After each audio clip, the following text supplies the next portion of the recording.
नमस्ते, प्रणाम दोस्तों। आप लोग कैसे हो? हम ठीक हैं, स्वस्थ हैं, मस्त हैं। तो आप लोग बताइए, आप लोग कैसे हो? क्या आप लोग स्वस्थ और मस्त हो?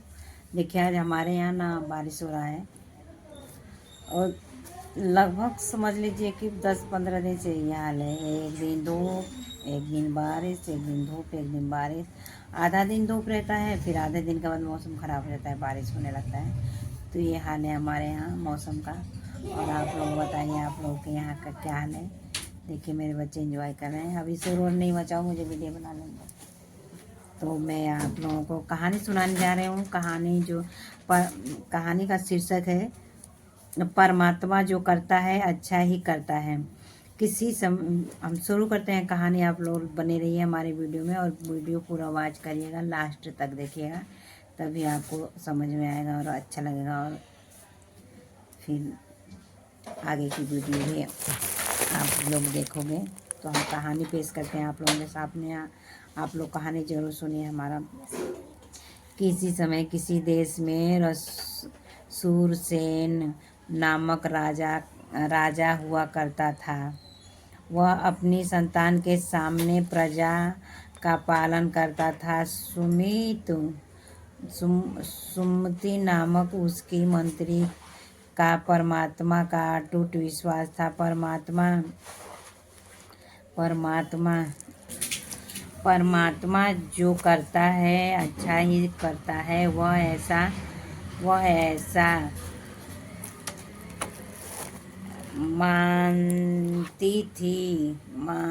मानता भी था और इस पर अमल भी करता था। कोई भी बुरी घटना उसको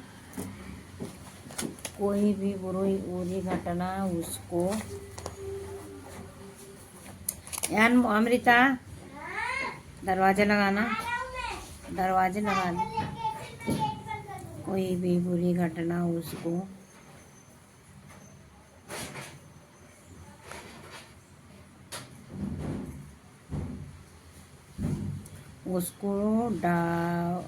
डावाडोल नहीं कर सकते थे।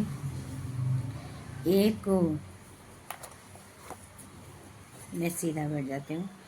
एक बार संयोग से राजा की उंगली पर चोट निकल आया। पीड़ा से बेचैन होकर उसने मंत्री को बुला भेजा। मंत्री ने दर्द से बेहाल राजा को भी परमात्मा जो करता है अच्छा ही करता है। मंत्री को अच्छा ही करता है यदि शब्द कहे। राजा सोचने लगा, यह मंत्री कितना पत्थर दिल है, इस हालात में भी मुझ पर दया नहीं करता। कुछ समय बाद रोग के बढ़ जाने के बाद राजा की उंगली गल गई। उसकी उंगली का गला भाग काटना पड़ा। वह अपने जीवन के बारे में निराश हो गया। उसने फिर मंत्री को भेजा। मंत्री ने इस बार भी वही पुरानी विश्वास दोहराया। क्रोध से जलभून कर राजा ने सोचा, अरे यह दुष्ट मंत्री बहुत ही कृतघ्न है। स्वस्थ हो जाने पर मैं अवश्य ही इसको मौत के घाट उतार दूंगा। मंत्री आखिर राजा रोहगीन हो गया और पहले की तरह राज्य का कामकाज करने लगा। एक दिन उसकी शिकार खेलने की इच्छा हुई। उसके प्रबंध के लिए मंत्री को कहा। मंत्री ने भी स्वामी की आज्ञा अनुसार सभी प्रबंध कर दिए। राजा घोड़े पर सवार होकर मंत्री को बहुत से सेवकों के साथ लेकर जंगल की ओर निकल पड़ा। जब वह घने जंगल में पहुंच गया तो उसने सेवकों को वहीं ठहर जाने को आदेश दिया और मंत्री को साथ लेकर भयानक जंगल के बीच बीच पड़ा। घूमते घूमते जब वे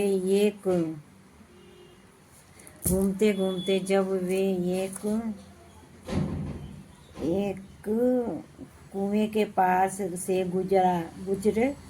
राजा अपने मन ही में विचार करने लगे, इससे अच्छा मौका कहाँ निकाल मिलेगा।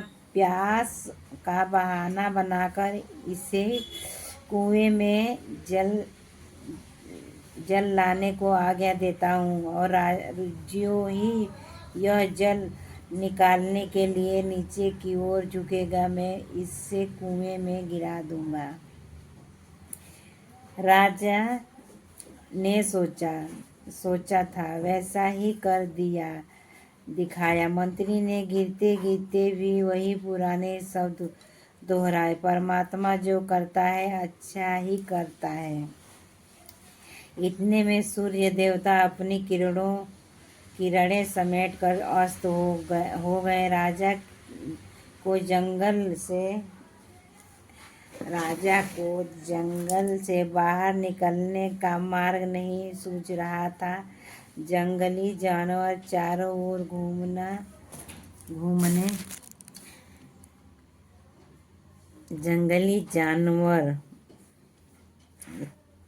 ओर घूमने शुरू हो गए थे।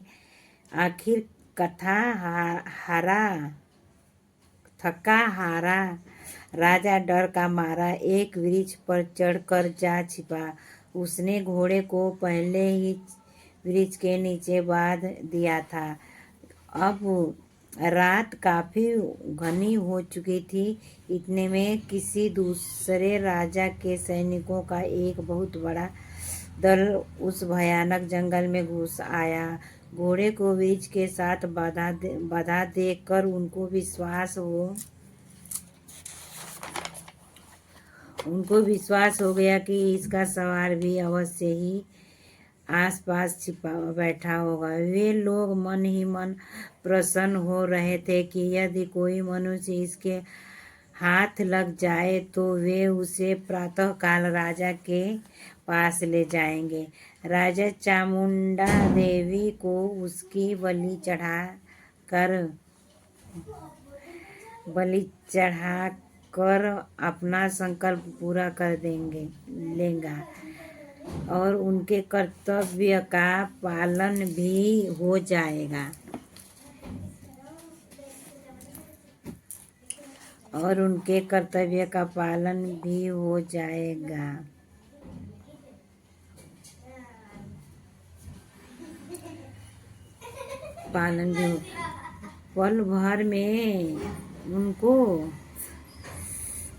पल भर में उनमें से एक सैनिक वृक्ष पर जा चढ़ा और राजा को बांध कर नीचे उतार लाया। राजा को घोड़े पर बैठाकर वे सभी लोग विजय के गीत गाते हुए अपने देश को और चल पड़े, और हाथ लगे शिकार को अपने स्वामी की सेवा में हाजिर कर दिया। जब बलि देने की तैयारियां शुरू हो गई, तभी जल्लाद ने तलवार उठाई थी कि राजा की नज़र बलि जीव के कटे हुए अंग पर जा टिका। राजा हैरान होकर चिल्ला उठा, अरे पापियों, यह क्या कर डाला? तुम नहीं जानते कि अंगहीन मनुष्य की बलि नहीं दी जाती, तो हटाइए इसे यहाँ से। फिर क्या था? राजा सूरसेन अपने प्राणों की खैर मनाता हुआ वहाँ से तत्काल निकल भागा। राजधानी लौटते हुए मार्ग में राजा के विचारों ने पलटा खाया। सोचने लगा कि मंत्री के इस विश्वास को कि परमात्मा जो करता है अच्छा ही करता है, मैंने भली भांति परख लिया है। अंगहीन होने के कारण ही मेरी जान बची है। अब मैं शीघ्र ही अपने नेक दिल मंत्री के पास जाता हूँ। नाहक उसकी हत्या करके मैंने घोर अपराध किया है।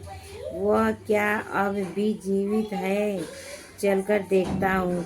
कुएं के पास पहुंचकर वह रोज जोर से पुकारने लगा, हे धर्मात्मा बंधुवर, क्या तुम अब भी जिंदा हो? राजा के वचन सुनकर मंत्री ने उत्तर दिया, राजन, मैं कुएं में मृत्यु तुल्य जीवन बिता रहा हूँ। राजा, अच्छा हो तो मुझे निकालिए, इच्छा हो तो मुझे निकालिए। राजा ने मंत्री को कुएं से बाहर निकाला। बार बार अपना दोष स्वीकार करते हुए दरवाजा लगाए कोतरी लगा पहले लगा आ जाएंगे तो एकदम अपना दोष स्वीकार करते हुए उसमें क्षमा मांगी। मंत्री ने कहा, महाराज, परमात्मा जो करता है अच्छा ही करता है। मेरा कुआं में गिरना भी एक शुभ लक्षण था। अंगहीन होने के कारण आप तो बच जाते, परंतु मुझ भले अच्छे मनुष्य का मौत से छुटकारा पाना संभव न था, इसलिए मानना पड़ा है कि यह सब कुछ परमात्मा ने भलाई के लिए ही किया है। अंत में प्रसन्नता पूर्वक दोनों राजधानी लौट गए। तो ये रहा हमारा कहानी। तो आप लोगों को हमारी कहानी कैसी लगी आप लोग कमेंट बॉक्स में ज़रूर बताइएगा। अब हम आप लोगों के बीच में दूसरी कहानी लेके आ रहे हैं। कहानी का दूसरा मतलब ये कहानी समाप्त हुआ। अब दूसरी नई कहानी हम शुरू करते हैं, जिसका शीर्षक है राष्ट्र के गौरव प्रतीक। राष्ट्र के गौरव प्रतीक। और अब हम कहानी शुरू करते हैं, अगली कहानी आप लोगों के बीच में। तो आप लोग बने रहिए हमारे साथ, हमारी वीडियो में। हमारा वीडियो फुल वॉच करिए और कहानी को मन लगा के सुनिए। और आप लोगों को कहानी में कौन सा पात्र सबसे अच्छा लगा कमेंट में ज़रूर बताइएगा। तो चलिए शुरू करते हैं। छात्रों, आज हम अपने स्कूल के प्रांगण में लगी राष्ट्र गौरव प्रतीकों की प्रदर्शनी दिखाते हुए अध्यापक प्रदर्शनी की ओर पंक्ति बनाकर चलने लगाई। इशारा करते हैं, चलने का इशारा करते हैं। सभी छात्र इकट्ठे ही, सर, ये राष्ट्रीय प्रतीक क्या होता है? अध्यापक, बच्चे, यही जानने के लिए तो हम प्रदर्शनी दिखाने जा रहे हैं। अध्यापक की बात सुनते ही उत्साहित हुए छात्र प्रदर्शनी की तरह पग भरते हुए चलने लगे। हाल के अंदर पहुंचकर अध्यापक, बच्चों, प्रत्येक स्वतंत्र राष्ट्र अपनी पहचान के प्रतीक निश्चित करता है जो उसके आत्मसम्मान,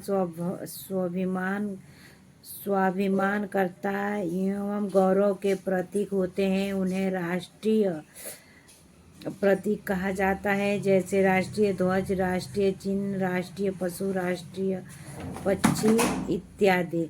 आगे चलते तो इधर ही बैठ जाना, ठीक है? इधर ही अनमोल। अध्यापक, नीचे लकड़ लगा दो। बच्चों, प्रत्येक को स्वतंत्र राष्ट्र अपनी पहचान के प्रतीक निश्चित करता है कि जो उसके आत्मसम्मान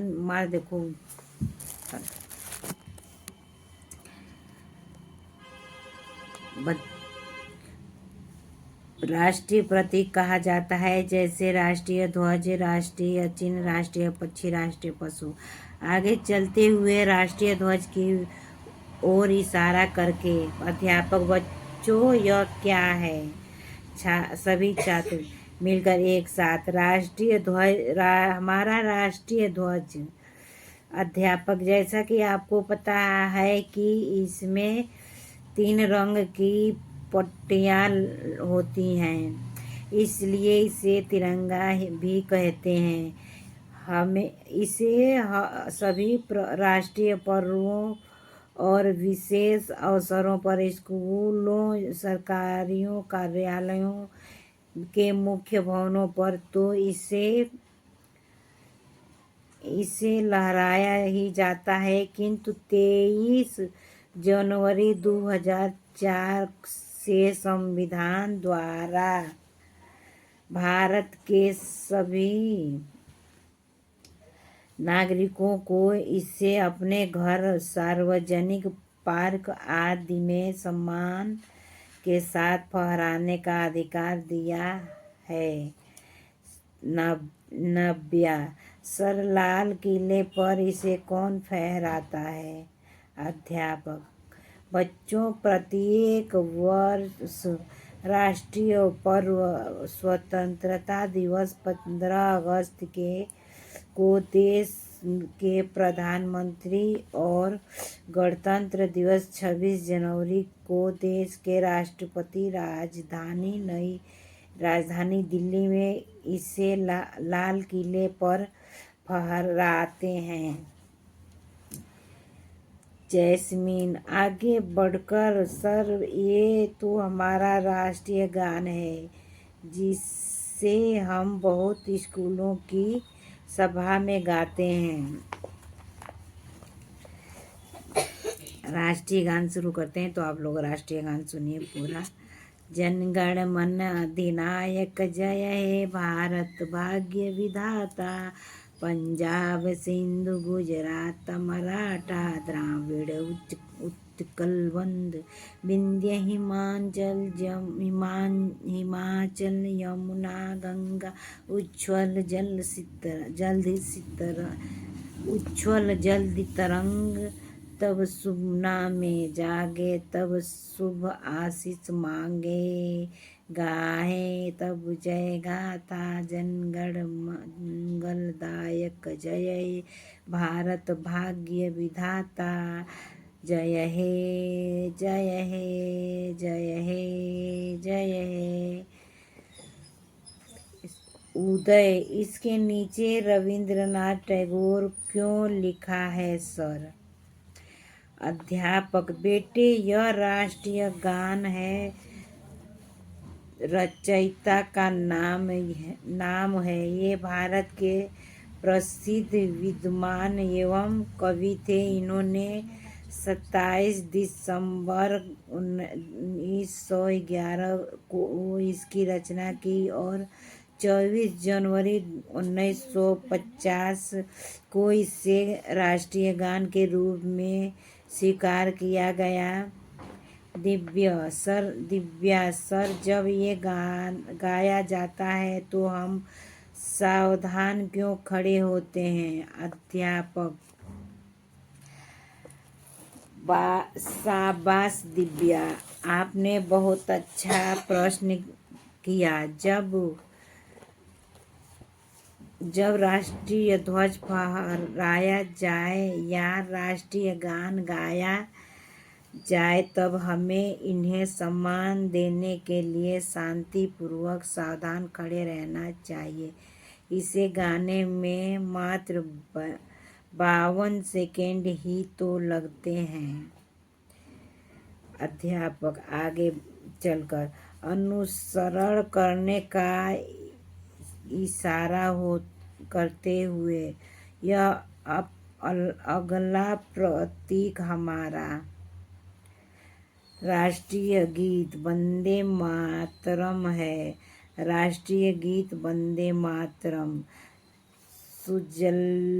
सुजला सुफला मलयज शीतलाम श्यामला मातरम शुभ्रज्योत्सन पुलकित यामिनीम कुसुमित द्रुमल शोभिनीम सुहासिनी सुमधुर भाषिनीम सुखदा वरदा मातरम वंदे मातरम। तो आप लोग कहानी पूरा सुनिए। कहानी पढ़ने में मुझे भी अच्छा लगता है, बताने में। आप लोग भी सुनिए कि ये कहानी मतलब कहानी में क्या क्या बताया गया है। अब देखिए, गुंजन सर, इस गीत के रचना कौन है? अध्यापक, इस गीत की रचना प्रसिद्ध उपन्यासकार श्री बंकिम चंद्र चट्टोपाध्याय ने सन 1874 को की थी। वैसे तो यह गीत बांग्ला संस्कृत भाषा को मिलाकर 26 पंक्तियों में लिखा गया है, किंतु इसकी पहली 7 पंक्तियां ही राष्ट्रीय गीत के रूप में स्वीकार की गई हैं। चल आगे बढ़कर देखो ये तीनों शेरों वाला चित्र। अध्यापक, बच्चों, ये हमारा राष्ट्रीय चिन्ह अशोक स्तंभ है। इसके शीर्ष पर 4 चिन्ह बने हैं जो कि शक्ति, साहस और आत्मविश्वास के सूचक हैं। विनय, कुछ सोचकर तुरंत, सर, इसमें तो 3 सिंह ही दिखाई दे रहे हैं। अध्यापक, बिल्कुल ठीक कह रहे हो बेटे। चौथा सिंह इसकी ओट में है, जिसके ठीक नीचे सम्राट अशोक का वही धर्मचक्र है जो तिरंगे में भी पूर्व दिशा में, हाथी पश्चिम दिशा में, बैल उत्तर दिशा में, सिंह और दक्षिण दिशा में सरपट दौड़ता घोड़ा चिन्हित है। इन्हीं के बीच एक कमल का फूल बना है। इसके नीचे सत्यमेव जयते आदर्श वाक्य लिखा है, जिसका अर्थ है सत्य की हमेशा जीत होती है। चंदन राष्ट्रीय चिन्ह की ओर इशारा करके, सर, ये तो रुपए और सिक्कों पर छपा रहता है। उदय, हाँ सर, मेरे पिताजी पुलिस में हैं, उनकी टोपी पर भी यही चिन्ह बना है। अध्यापक, बच्चों, यह राष्ट्रीय चिन्ह भारत सरकार के आधिकारिक लेटर हेड का भाग है। अंकित होता है। यह भारत गणराज्य है। राजनयिक पासपोर्ट, पहचान पत्र आदि पर भी छपा होता है। यह राष्ट्रीय चिन्ह स्वतंत्र भारत की पहचान तथा संप्रभुता का प्रतीक है। दिव्या, अगले प्रतीक की ओर इशारा करते हुए, सर, ये चिन्ह तो कल हमने दूरदर्शन पर देखा था। अध्यापक, हाँ बेटा, हमारी राष्ट्रीय मुद्रा है। इसे 15 जुलाई 2010 को ही आधिकारिक रूप में मान्य किया गया है। IIT गुवाहाटी के प्रोफेसर डी उदय कुमार ने इसको तैयार किया है। इस डिजाइन की खास बात यह है कि इसमें देवनागरी लिपि के र और रोमन लिपि के आर बगैर डंडे के दोनों की छवि मिलती है।